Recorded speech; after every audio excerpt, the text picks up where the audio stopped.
Terus nyambung ya.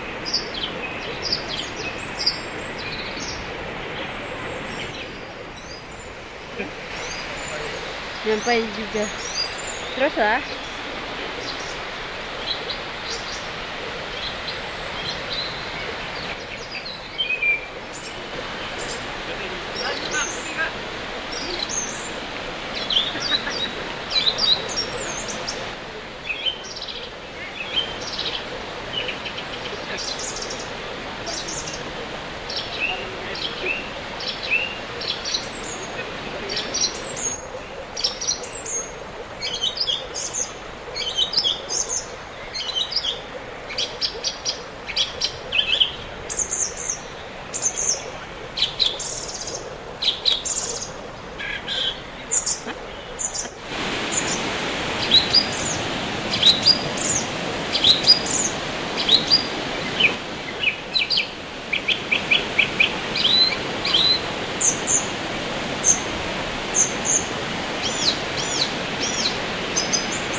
Sekarang kita sudah berada di air terjun Ulak Bandung, Muara Saum.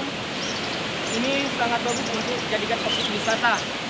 Bagaimana semoga pemerintah memperhatikan objek-objek wisata yang ada di Kabupaten Kaur. Ini baru satu yang PSR pantau, yang PSR kunjungi. Insya Allah nanti akan kita kunjungi satu persatu objek wisata yang sepertinya layak untuk kita kembangkan. Semoga saja pemerintah membantu untuk melestarikan keindahan wisata yang ada di Kabupaten Kaur. Sehingga objek pariwisata Kaur menjadi objek wisata yang diminati oleh turis lokal maupun luar. Oke? Salam PSR. Salam PSR. PSR kuat, PSR bersatu. Oh, stop, lewat potong, jangan aku